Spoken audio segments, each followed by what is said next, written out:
Hello प्यारे बच्चों, आज की इस वीडियो में 8th ग्रेड अभ्यास पुस्तिका कक्षा 7वीं की जो कि संस्कृत विषय का जो आपकी 8th ग्रेड अभ्यास पुस्तिका जारी की गई है। आज की इस वीडियो में हम द्वितीय पार्ट सॉल्व करेंगे जो कि है कालबोध।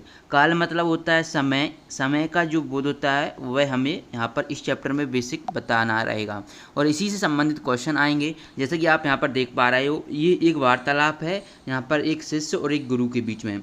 जब आप इस वार्तालाप को अच्छी तरीके से पढ़ लोगे, समझ लोगे, तो इस चैप्टर अध्याय 2 में जो भी क्वेश्चंस आपसे पूछे गए हैं अध्याय 2 में, वह आप आसानी से इजीली सॉल्व कर लोगे। तो पहले मैं आपको इस चैप्टर को समझाऊंगा, ये क्या शिष्य और गुरु के बारे में क्या बात चल रही है उनके बीच में। फिर अगर हम इसको पढ़ लेंगे ना तो आप इस पार्ट को बिल्कुल नॉर्मली सॉल्व कर लोगे। तो चलिए इसको करेंगे। और बता दें कि अगर आप अध्याय और भी सॉल्व देखना चाहते हैं तो प्लेलिस्ट बना दिया है हमने। प्लेलिस्ट में जाकर सभी वीडियोज आप देख सकते हो, अध्याय 1, अध्याय 2, अध्याय 3 सभी आपको मिल जाएंगी। प्लेलिस्ट जो लिंक रहेगी आपको या तो आप चैनल पर जाकर देख सकते हैं या फिर लिंक मैं इस वीडियो को डिस्क्रिप्शन बॉक्स में दे दूँगा प्लेलिस्ट की। देखिए, शिष्य है जो कि स्टूडेंट्स है और ये गुरु है, दोनों के बारे में बात चल रही है। शिष्य पूछता है गुरु से, सप्ताह काति दिनानि भवन्ति, यानी कि सप्ताह में कितने दिन होते हैं। तो गुरु जी जवाब देते हैं सप्ताहे सप्त दिनानि भवन्ति। तो गुरु जी कहते हैं सप्ताह में 7 दिन होते हैं। तेसाम नामानि, उनके नाम इस प्रकार हैं, रविवासरा, सोमवासरा, मंगलवासरा, बुधवासरा, गुरुवासरा, शुक्रवासरा, शनिवासरा चेति। ओके। पर शिष्य पूछता है वर्षे कति मासा भवति, वह पूछता है कि वर्ष में कितने मासा यानी कि महीने होते हैं। तो गुरु बोलते हैं वर्षे द्वयोदश मासा भवन्ति। द्वयोदश यानी कि 12, यानी कि वर्ष में 12 मास होते हैं, यानी कि 12 महीने होते हैं। तेसा नामानि, इनके नाम इस प्रकार हैं, चैत्र, वैशाख, ज्येष्ठ, आषाढ़, श्रावण, भाद्रपद, आश्विन, कार्तिक, मार्गशीर्ष, पौष, माघ और फाल्गुन, ये होते हैं। फिर एक और क्वेश्चन पूछता है अपने गुरु से। शिष्य पूछता है तिथिया कति भवन्ति, यानी जो तिथि होती हैं वो कितने प्रकार की होती हैं।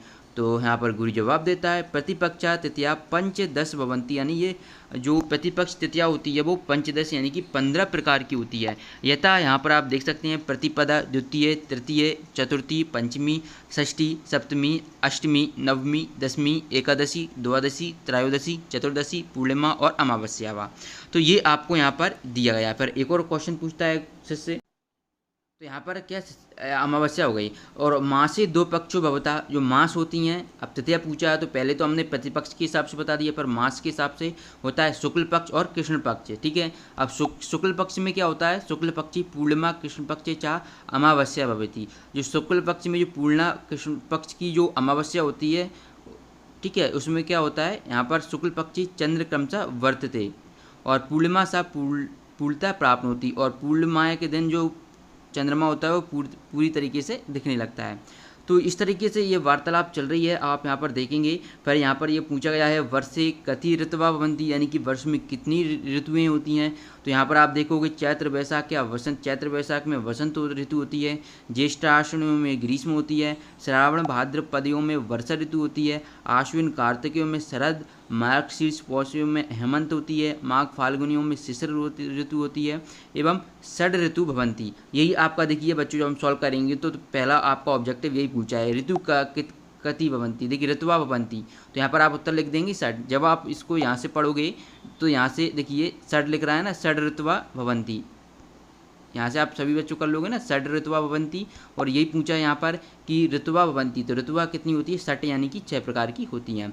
अब इसी प्रकार से यहाँ पर दूसरा प्रश्न अभी हमने करा था कि चंद्र पूर्णता प्राप्त होती, तो जो चंद्रमा जो अपना पूरा आकार कब प्राप्त कर लेता है, तो ये पूर्णिमायाम यानी कि पूर्णिमा के दिन यह प्राप्त कर लेता है। ओके। अब बहुत सारे बच्चे बोल रहे हैं सर PDF आप हमें उपलब्ध करा दीजिए। तो PDF के लिए या तो आप हमारे व्हाट्सएप चैनल को ग्रुप ज्वाइन कर सकते हैं, नहीं तो आपको क्या करना है, चलिए मैं बता देता हूँ। PDF के लिए सिंपली कुछ नहीं करना आपको। देखिए पहले मैं प्रोसेस बता रहा हूँ, प्रोसेस के बाद मैं आपको प्रश्न 3 से आगे के प्रश्न बताऊँगा।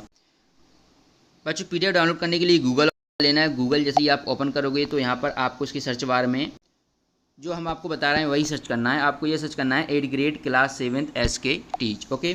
जैसे ही देखिए हम यहाँ पर ये सर्च करते हैं तो आपके इसके सामने कुछ तरीके इस पेज आ जाता है। तो आपको यहाँ पर इस पर जाना है, 8th ग्रेड वर्कबुक कक्षा 7 हिंदी, अंग्रेजी, गणित, विज्ञान, समाज विज्ञान।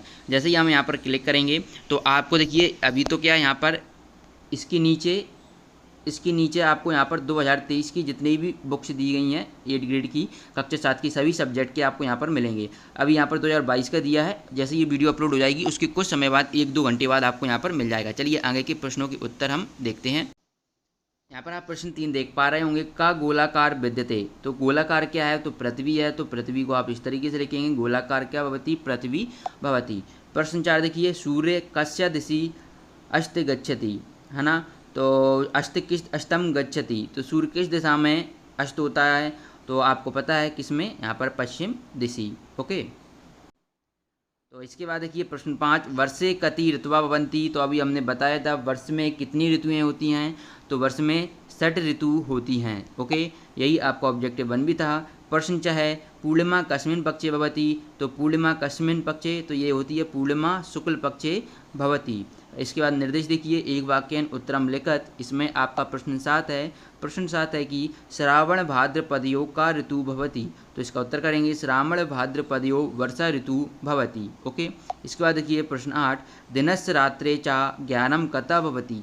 तो दिनस्य रात्रम च ज्ञानम कतः भवति, इसका उत्तर लिखेंगे दिनस्य रात्रे च ज्ञानम सूर्यस्य भवति। तो सूर्य के अकॉर्डिंग हमें दिन और रात्रि का ज्ञान होता है। ओके, प्रतिदिनम कस्य एका कला चीयते। तो इसका उत्तर लिखेंगे प्रतिदिनम चंद्र एका कला चीयते। ओके, चलिए अगला देखिए प्रश्न 10, प्रतिपक्षे कति तिथयः भवन्ति। तो इसका उत्तर लिखेंगे प्रतिपक्षे 15 तिथयः भवन्ति। ओके, चलिए इसके बाद देखिए प्रश्न 11। प्रश्न 11 है, द्वादश मासानाम नामानि लिखत। यानी जो 12 महीनों के नाम लिखना है। तो आप अपनी 8 ग्रेड बुक में मैंने जो आपको गुरु और शिष्य के बारे में संवाद चल रहा था, आप चाहें तो वहाँ से भी नोट कर लीजिएगा, नहीं तो आप यहाँ से लिखेंगे चैत्र, बैसाख, ज्येष्ठ, आषाढ़, भाद्रपद, आश्विन। ठीक है, मैं आपको ये इस तरीके से लिखना है, मैं बता देता हूँ किस तरीके से लिखना है। तो यहाँ पर आप देखेंगे इस तरीके से आपको लिख लेना है, चैत्र, बैसाख, ज्येष्ठ, आषाढ़, श्रावण, भाद्रपद, आश्विन, कार्तिक, मार्गशीर्ष, पौष, माघ, फाल्गुन। ओके, इस तरीके से आप ये क्वेश्चन 11 कंप्लीट करेंगे। इसके बाद क्वेश्चन 12 है। क्वेश्चन 12 स्क्रीन पर देख पा रहे हैं, एकादशता विसंति पर्यन्ते संस्कृत संख्या लिखत। तो एकादश, हाँ, तो हमें लिखना है एकादश, द्वादश, त्रयोदश, चतुर्दश, पंचदश, षोडश, सप्तदश। यानी कि एकादशता यानी कि 11 से विसंति पर्यंत, विसंति यानी 20 तक हमें संस्कृत में संख्याएं लिखना है। तो हमने यहाँ पर लिखा हुआ है प्रश्न 12 का आप इस तरीके से करेंगे। फिर इसके बाद आप देखेंगे 12 का खा, क्रमानुसार ऋतुनामानि लिखत। तो ग्रीष्म ऋतु में क्या होती है, वर्षा। ग्रीष्म के बाद वर्षा, पर वर्षा के बाद शरद आती है। ओके, और शरद के बाद क्या आता है, हेमंत, हेमंत के बाद शिशिर और वसंत के बाद फिर आती है ग्रीष्म। इस तरीके से अध्याय 2 कंप्लीट कर लिया है। और सभी वीडियो पाने के लिए आप हमारे चैनल के साथ बने रहें।